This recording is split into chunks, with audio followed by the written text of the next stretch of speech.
Xoş gördük Elm TV izləyiciləri. 28 may tariximizin ən parlaq, ən şanlı səhifələrindən biridir. Həmin gün Azərbaycan Xalq Cümhuriyyətinin yaranması günüdür. Qonağımız tarix elm üzrə fəlsəfə doktoru, dosent Aqil Əhmədovdur. Xoş gördük Aqil müəllim, xoş gəlmisiniz. Təşəkkür edirəm Şamama xanım. Elm TV-nin bu layihəsinin mən davamlı olmağını arzu edirəm. Çünki kifayət qədər baxımlı bir verilişiniz var. Və fürsətdən istifadə edərək mən sizi və sizin simanızda bütün Elm TV-nin izləyicilərini Azərbaycan Cümhuriyyətinin yaranmasının 108-ci ildönümü münasibəti ilə səmimi qəlbdən təbrik edirəm. Ümumiyyətlə, tarixə nəzər saldıqda biz Azərbaycan Xalq Cümhuriyyətinin yaranmasından danışarkən bir qədər kiçik də olsa tarixə ekskurs etməliyik. Bilirsiniz ki, hələ 1800-cü illərdə, 1813-cü ildə Rusiya imperiyası ilə Qacarlar dövləti arasında bilirsiniz ki, Gülüstan müqaviləsi bağlanmışdı və onun ardınca isə 1828-ci ildə Türkmənçay sülh müqaviləsi bağlanmışdı. Baxmayaraq ki, Türkmənçayın adında sülh müqaviləsi var idi. Burada söhbət heç bir sülhdən gedə bilməzdi. Bax, belə bir tarixi şərait, yəni biz prosesi biraz əvvəldən götürürəm mən. Biz tarixə ekskurs edərək, gələrək biz Xalq Cümhuriyyətinin yolunu daha aydın şəkildə, daha parlaq şəkildə anlamış oluruq. Və burada Azərbaycanın 1828-ci ildə söhbət parçalanmağından gedir və şimal və cənub hissələrinin yaranmasını biz burada görmüş oluruq. Daha sonra isə mən çox qısa gedirəm. 20-ci əsrin əvvəllərinə biz artıq Cümhuriyyətin yaranmasına doğru gəlirik. 20-ci əsrin əvvəllərində də 1905, 6, 7-ci illərdə də bizim yaxın tarixdən bildiyimizə görə Azərbaycanda daşnaqların qətliamları törədilmişdir. Yəni, bax, bu tarixi prosesin davamıdır. Bax, belə bir mürəkkəb şəraitdə artıq Azərbaycanın şanlı tarixində sizin də qeyd etdiyiniz kimi böyük bir rolu olan Azərbaycan Xalq Cümhuriyyəti artıq həyata vəsiqə qazanmağa doğru gedir. Belə bir şəraitdə biz, bəli, bu hadisələr labud idi və ardınca 1917-ci ildə Çar Rusiyasında baş verən inqilab, Leninin hakimiyyətə gəlməsi və ardından yenə də Azərbaycan xalqı taleyin sərt sınaqları ilə üzləşdi. Siz bilirsiniz ki, 1918-ci ilin mart, aprel, may hadisələri baş verdi. Həmin hadisələr Bakıda və Bakı ətrafı bizim rayonlarımızda baş verdi. Bax, belə bir şəraitdə Qafqaz İslam Ordusu Bakıya daxil oldu. O parlaq qələbə əldə olundu və nəhayət Azərbaycan Xalq Cümhuriyyəti həyata vəsiqə qazanmağı üçün Cümhuriyyətimizin əsas baza təşkil olunmuş oldu. Bax, belə bir şəraitdə biz əgər tarixə qısa nəzər salsaq, görərik ki, Azərbaycan Xalq Cümhuriyyətinin yaranmasına qədər Azərbaycan xalqı tarixdə baş verən bu ədalətsizliklərlə üzləşməli olmuşdur. Demək, Azərbaycan Xalq Cümhuriyyəti, Azərbaycan Cümhuriyyəti və yaxud da Azərbaycan Demokratik Respublikası adlarını biz tez-tez eşidirik. Bunları bizim tədqiqatçılarımız da öz əsərlərində qeyd edirlər. Amma biz birincinin üzərində daha çox fokuslanmalıyıq. Yəni, söhbət burada Azərbaycan xalqının, Azərbaycanın görkəmli simalarının birlikdə qurduqları Cümhuriyyətdən gedir. Ona görə də Azərbaycan Xalq Cümhuriyyəti ifadəsinin daha çox işlənməsi, mən deyərdim, bir məqsədə uyğundur. Təbii ki, biz tədqiqatlarımızda Azərbaycan Cümhuriyyəti, Demokratik Respublika ifadələrinə də bu ifadələrdən istifadə edirik. Bunlar da düzgündür, amma biz İstiqlal bəyannaməsinə baxsaq, Cümhuriyyətin yaranması Azərbaycan Xalq Cümhuriyyəti şəklində deməli, həyata vəsiqə qazanmışdır.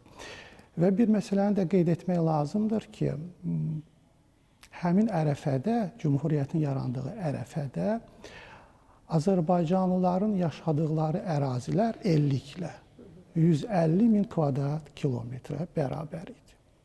Diqqət yetirin, Cümhuriyyət qurulduqdan sonra bu rəqəm 113,9 min kvadrat kilometrə düşür və hazırda müasir və müstəqil Azərbaycan Respublikası Cümhuriyyətin varisi olaraq onun ərazisi 86,6 min kvadrat kilometrədir. Baxın, biz əvvəldən tarixə ekskurs etdik və yavaş-yavaş gəldik Cümhuriyyətin qurulmasına. Bax, bu dövr ərzində həqiqətən də biz xalqımız çox mübariz xalqdır. Xalqımız çox ciddi mübarizə aparıb. Öz torpaqları uğrunda şəhidlər verib, saysız şəhidlər verib. Bizim sərkərdələrimiz olub. Bax, belə bir şəraitdə, mürəkkəb ziddiyyətlərin getdiyi bir şəraitdə Cümhuriyyətimiz yarandı. Cümhuriyyət yarananda Birinci Dünya müharibəsi hələ tam bitməmişdi. Onun izləri qalmaqda idi. Bax, bunun da təsiri var idi Cümhuriyyətimizin yaranması prosesində. Nə qazandırdı bizə bu Cümhuriyyət? Nə qazandırdı o xalqa? Cümhuriyyət bizə dövlətçilik ənənələrimizin davamını qazandırdı. Siz bilirsiniz ki, Azərbaycanın dövlətçilik ənənələrinin tarixi 5000 ilə yaxındır. 5000 illik bir tarixi dövrü əhatə edir və bu Cümhuriyyət bizə, bax, bunu mirasını bizə daşıdı və Cümhuriyyətdən də sonra Azərbaycan Respublikası buna sahib çıxmış oldu. Deməli, Cümhuriyyət 3 hakimiyyət qolundan ibarət idi. Bu, parlament idi, hökumət idi və məhkəmə hakimiyyəti idi. Cümhuriyyət qurulandan sonra bizim diqqət yetirməmiz gərəkən məsələlərdən biri çox qısa vaxt ərzində Azərbaycan diplomatik əlaqələrini genişləndirdi. Burada biz qonşu Türkiyəni, İranı, Gürcüstanı qeyd edə bilərik. Bundan başqa Amerika Birləşmiş Ştatlarını, İsveç, İsveçrə, Finlandiya, Ukrayna, İtaliya, Fransa, Almaniya ilə əlaqələr genişləndi. Siz təsəvvür edin, 23 ay ərzində Azərbaycanın o intellektualları, o görkəmli dövlət xadimləri belə bir məsələnin həll etmişlər və Azərbaycanı demək olar ki, regiondan kənarda tanıtmağı bacarmışlar. Dövrdə bizim Xarici İşlər Nazirlərimiz Məhəmməd Həsən Hacınski, daha sonra Əlmərdan bəy Topçubaşov, Fətəli xan Xoyski, Məhəmməd Yusif Cəfərovun adlarını çəkmək olar ki, bu insanlar Azərbaycanın müasir beynəlxalq münasibətlərə inteqrasiyasının başlanğıcında kifayət qədər vacib rol oynadılar.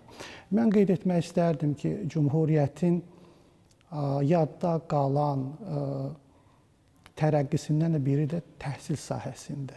Azərbaycan dilinin inkişafı ilə bağlı olan 27 iyun tarixli qərar idi. Bu çox vacib bir qərar idi. Cümhuriyyətdə Azərbaycan türk dili rəsmi dövlət dili elan olundu. Bax, bu məsələ bizim üçün kifayət qədər vacib məsələdir. Daha sonra 1918-ci ilin 22 iyun tarixində Qori müəllimlər seminariyasına Bakıya köçürülməsi, Azərbaycana köçürülməsi ilə bağlı məsələ qaldırılmışdı. Bu da çox vacib bir məsələ idi. 1919-cu ilin əvvəllərində ölkədə 637 ibtidai məktəb, 23 orta ixtisas məktəbi fəaliyyət göstərirdi. Bakı Dövlət Universitetinin bünövrəsi də. Bəli. Deməli, Dövlət Universitetinin də bünövrəsi 1919-cu ilin 1 sentyabr tarixində atılmış oldu. Və Cümhuriyyətin təhsil sahəsində mən deyərdim ki, ən böyük nailiyyətlərindən də biri Cümhuriyyətin vasitəsilə tələbələrimizin xaricə təhsil almağa göndərilməsi oldu. 100 və 100-dən yuxarı Azərbaycanlı gənclərimiz Almaniya, Fransa, Türkiyə və digər ölkələrə göndərildilər. Onlar əsasən mühəndislik sahəsində ixtisaslarına yiyələnmək üçün, hüquqşünas sahəsində ixtisaslara yiyələnmək və digər sahələrdə də ixtisaslara yiyələnmək üçün, kadr potensialını artırmaq üçün Cümhuriyyətimiz bu addımı atmış oldu. Bu böyük bir hadisə idi. Yəni, siz təsəvvür edin ki, heç bir inkişafın, doğru düzgün inkişafın getmədiyi regionda Azərbaycan dövləti qısa bir vaxt ərzində belə bir deməli, məsələni həll etdi öz təhsil siyasətində. Deməli, mən bir də toxunmaq istərdim bizim ordu quruculuğumuza. Siz bilirsiniz ki, bir dövlətin yaşaması üçün onun ordusu, güclü ordusu olmalıdır. Ordu olmadan biz heç bir şeyə, güclü, sizin də qeyd etdiyiniz kimi, güclü iqtisadiyyatı və güclü ordusu olmayan dövlət, deməli, heç bir əlaqələr, praqmatik münasibətlər qura bilməz. Bu baxımdan Azərbaycan hökumətinin 3-cü, 4-cü və 5-ci kabinəsinin hərbi naziri olmuş Səməd bəy Mehmandarov və Əliağa Şıxlinskinin, onun mavini, Əliağa Şıxlinskinin adlarını mən xüsusilə qeyd etmək istəyirəm ki, bu şəxslər təcrübəli şəxslər idi. Çünki onlar Cümhuriyyətdən qabaq Çar Rusiyasında kifayət qədər hərbi biliklərə malik idilər. Yəni Əliağa Şıxlinskinin, Səməd bəy Mehmandarovun həm nəzəri təcrübələri var idi. Onlar həm də bir elmi nəzəri təcrübələr irəli sürən dahi şəxsiyyətlər idi, generallar idi. Həm də praktik olaraq Cümhuriyyət ordusunun qurulmasında, nizamlanmasında onlar böyük rol oynadılar.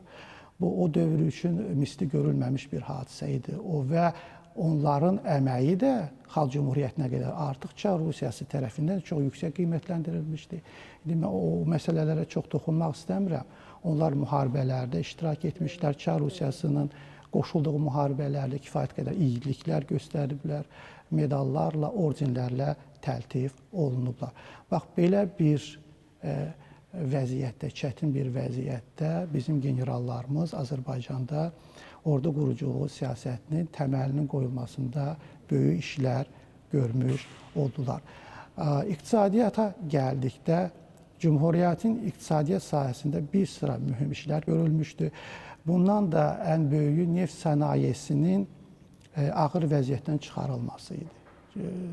O dövrdə Xalq Cümhuriyyətindən əvvəl bilirsiniz ki, Azərbaycanda enerji məsələsi sırf Çar rejimin diktəsi altında idi. Daha sonra isə çox çətinliklərlə də olsa Azərbaycan Cümhuriyyəti bu məsələni neft sənayesinin inkişafı məsələsinə öz münasibətini bildirə bildi. Daha sonra Bakı-Culfan dəmir yolunun inşası gerçəkləşməyə başladı Cümhuriyyət dövründə. Ardından Kür çayı üzərində körpü salındı. Biz bu məsələyə də kifayət qədər toxunmalıyıq. Daha sonra sizin də qeyd etdiyiniz kimi Azərbaycan Dövlət Bankı yarandı. Azərbaycanın milli pul nişanları buraxılmağa başladı və Xəzər dəniz gəmiçiliyinin inkişafı da bax bu dövrdə başladı. Bax bu qeyd olunan məsələlər Azərbaycan iqtisadiyyatının təməlində o dövr üçün kifayət qədər vacib bir məsələ idi. Siz təsəvvür edin, yeni yaranan bir cümhuriyyətdə bu masştabda böyük işlərin görülməsi üçün yüksək səriştə lazım idi. Yüksək pərəstiş, bəli, yüksək peşəkarlıq lazım idi və sizin də qeyd etdiyiniz kimi çox qısa müddət ərzində 23 ay elə də böyük bir dövr deyil. Belə bir dövr ərzində Azərbaycanın intellektualları, biz onları nə qədər vəsf etsək də düşünürəm ki, azdır. Cümlələr belə acizdir onları vəsf etmək. Çünki o insanlar Azərbaycan Cümhuriyyətinin ilk qaranquşlarıdır. O insanlar təmənnasız özlərini Cümhuriyyətə fəda edən insanları, bax bu baxımdan onların əməyini təbii ki, qədir bilən xalqımız, dövlətimiz onların əməyini çox yüksək qiymətləndirir. Bundan başqa biz Cümhuriyyətdən danışarkən mütləq şəkildə Azərbaycanın mədəniyyəti ilə bağlı görülən işlərə mütləq şəkildə toxunmalıyıq. Biz Azərbaycan Dövlət Teatrının açılışı Cümhuriyyət dövründə mədəni həyatın ən parlaq nümunəsi idi. Teatr. Çünki teatr olmadan biz heç bir mədəni inkişafa nail ola bilmərik. O dövr üçün də bu kifayət qədər vacib bir məsələ idi. Daha sonra 1918-ci ilin sonlarına doğru Bakıda Türk gecələri konsertləri keçirilərdi. Bəlkə də bu az bilinən bir məsələdir. 18-ci ilin sonlarına doğru. Bax, bu da maraqlı bir hadisə idi o dövr üçün. Daha sonra memarlıq və heykəltaraşlıq sənəti inkişaf etməyə başlayırdı. Bu sahədə də müəyyən uğurlarımız var idi. Daha sonra Bakı Texniki Məktəbinin nəzdində heykəltaraşlıq sinfi açılmışdı. Bunu da qeyd edə bilərik. Və Xalq Maarif Nazirliyi tərəfindən Gəncədə Nizaminin məqbərəsinin tikintisinə 500.000 manat o dövrdə ayrılmışdı. Bu da kifayət qədər böyük məbləğ idi. Büdcəsi yeni formalaşan bir dövlətin Azərbaycanın dünya şöhrətli mütəfəkkiri Nizami Gəncəvinin məqbərəsinin tikilməsinə ayırdığı vəsait də o dövrdə dövrün mətbuat səhifələrində öz əksini tapmışdı. Bax, bu da çox vacib bir məsələdir. Biz bunu qeyd etməliyik. Daha sonra İstiqlal Muzeyinin yaradılması Azərbaycan Xalq Cümhuriyyətinin böyük nailiyyətlərinin mədəniyyət sahəsində atılmış böyük nailiyyətlərdən biri idi. Çünki Azərbaycanda muzey işinin təşkili Cümhuriyyət dövründə daha da inkişaf etdi. Siz təsəvvür edin ki, elanlar verildi, Azərbaycanın bölgələrindən eksponatlar yığılmağa başladı. Burada tarixi əsərləri, əl yazma əsərləri qeyd edə bilərik. Biz etnoqrafik materialları qeyd edə bilərik ki, bax, bütün bu məsələlərdə Azərbaycan Xalq Cümhuriyyətinin qurucuları böyük işlər görmüş oldu və muzey işinin təməli qoyuldu. Və İstiqlal Muzeyi bu cəhətdən, bu baxımdan Azərbaycan muzeylərinin veteranıdır. Biz deyərdik ki, Azərbaycanda muzey sahəsində atılan ən böyük addımlardan biridir və bugün də muzey öz fəaliyyətini davam etdirir. Aqil müəllim, o dövrdən 108 il ötüb, artıq 108 illiyini qeyd edirik bugün onun.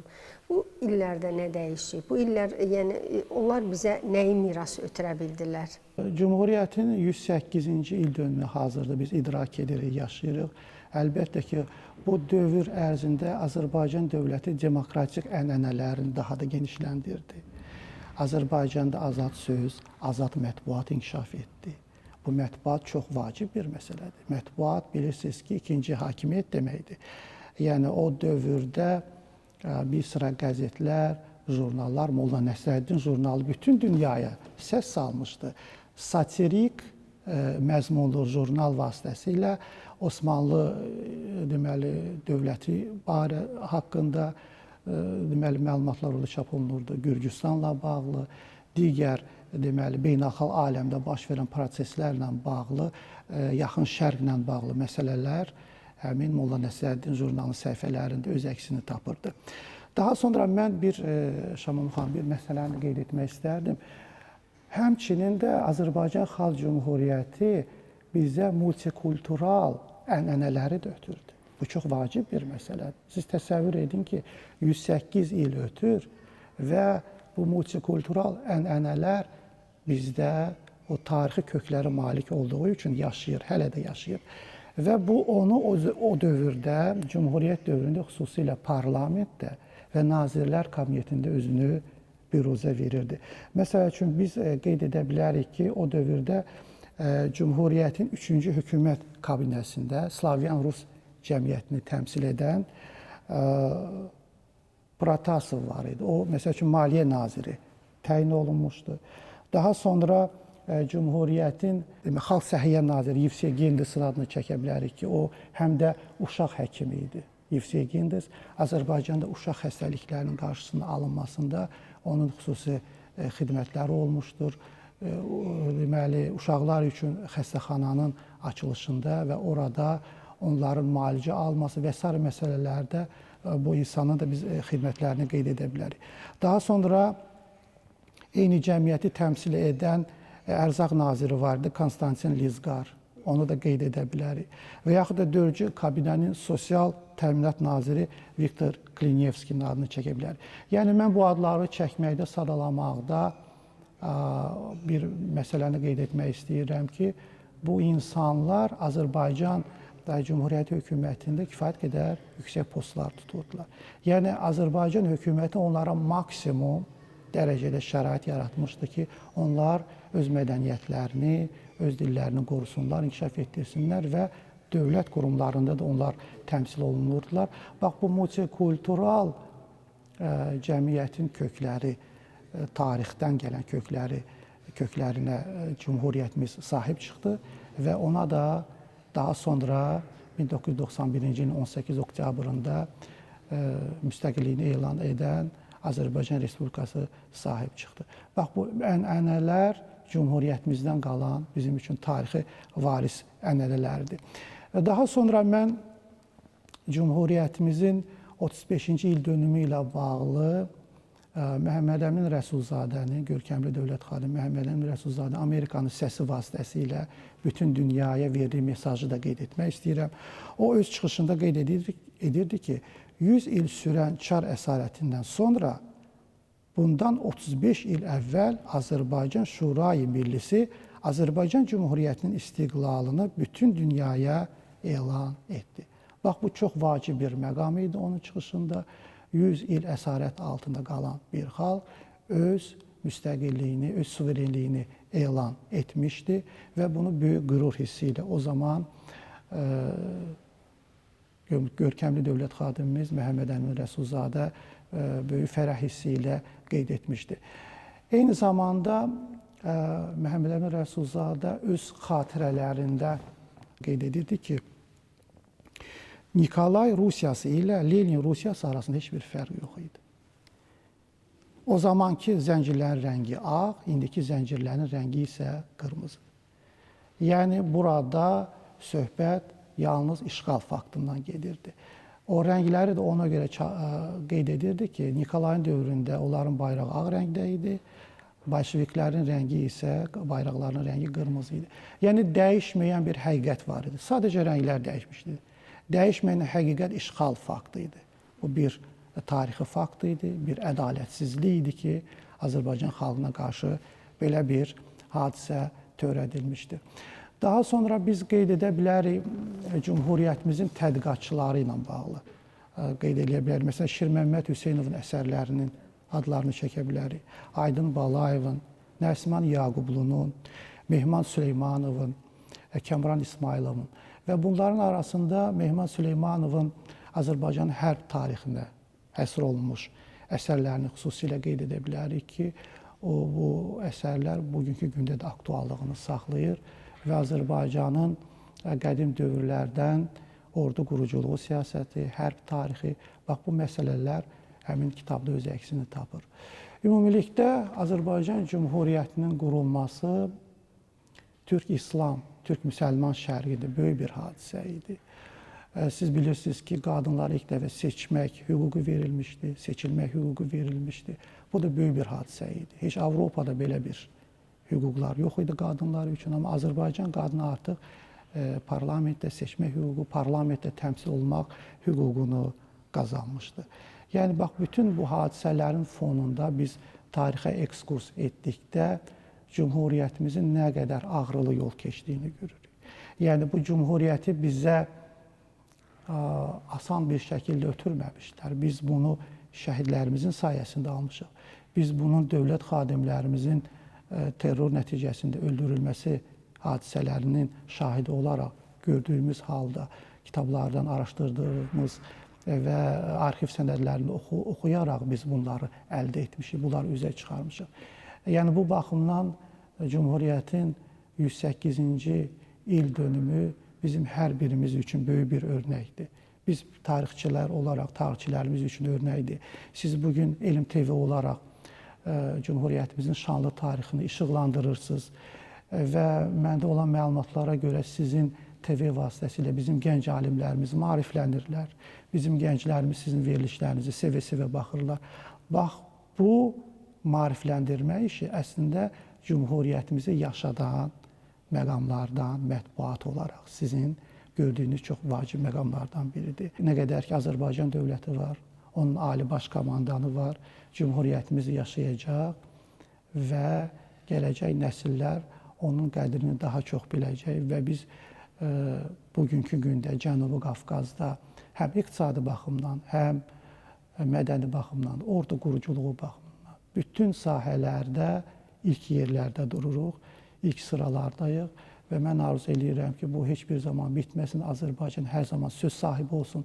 Bilirsiniz ki, Cənubi Qafqaz regionunda reallaşan mega layihələr var, infrastruktur layihələri var, sərmayələrin qoyuluşları var. Bütün bunlar Azərbaycanın izni olmadan reallaşa bilməz. Bax, bu ənənə əslində Cümhuriyyətin bizə ötürdüyü böyük bir ənənədir. Tarixçiliyimizin, bizim dövlətçiliyimizin əmin əllərdə olduğunu göstərən vacib bir məqamdır. Cümhuriyyətimizin qurucuları deməli, bilirsiniz ki, 5 kabinədən ibarət olmuşdur, təşkil olunmuşdur. Bu 5 kabinə Cümhuriyyətdə mövcud olan bu 5 kabinə vasitəsilə Azərbaycan regionda böyük bir söz sahibinə çevrildi və bütün bu proseslərin davamında bugünkü gündə biz tarixi və siyasi varis olaraq deməli, eyni zamanda biz deməli, Azərbaycan dövlətinin vətən tarixində qazandığı qələbəni də xüsusilə qeyd etməliyik ki, Azərbaycan dövləti illər keçdikcə güclənir. Azərbaycanın beynəlxalq əlaqələri əvvəlkindən olduğu qədər də indi hazırda kifayət qədər inkişaf edir, genişlənir və Azərbaycan bugün beynəlxalq aləmdə sözü eşidilən bir dövlət kimi bütün inkişaf etmiş dövlətlər tərəfindən qəbul olunur. Təşəkkür edirik. Çox sağ olun. Bir daha həminki günü yad elədik, geriyə boylandıq. Mən də sizə təşəkkür etmək istəyirəm və bu layihənin bitməsini istəmirəm. Bu layihənin ömrü uzun olsun, davam etsin. Bizləri, gəncləri, arzu edən hər kəsi maarifləndirəsiniz. Təşəkkür edirəm və bir daha bayramımız mübarək olsun. Sağ olun. Sağ olun.